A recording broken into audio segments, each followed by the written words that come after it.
So you're about to play a game on the rig. There's a lot to say about this gorgeous map, and so many tactics and strategies that can be executed, but today we're going to focus on just one. Today we're going to show you how to get the active camo in less than 7 seconds if you're on the red team, and if you're on the blue team, how to deny it.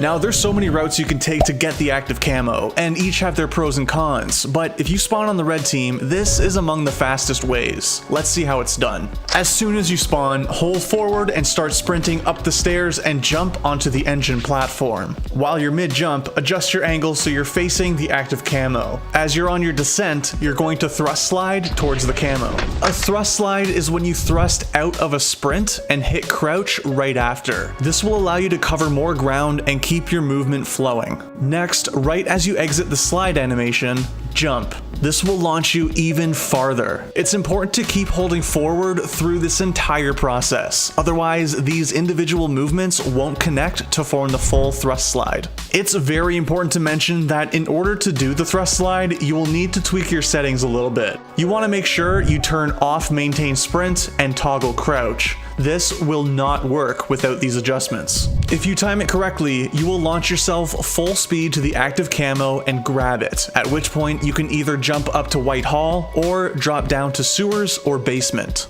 Now, what if you spawn on blue team? Well, like we said, there's so many different ways to get to the active camo, but let's assume that the enemy on red team is just as good as you and will take the same route. Here's a great way to counter it. As soon as you spawn in, thrust slide towards long haul and clamber up catwalk. Holding forward, jump into the doorway and throw a grenade at the floor here. Your grenade will bounce perfectly towards the active camo and explode right next to it. If the enemy is there, they will take some filthy damage and be ready for a quick headshot. This tip definitely takes a bit of practice, so there's no shame jumping into a custom game alone and trying it out. Once you're comfortable with it, give it a try in your own games, and good luck.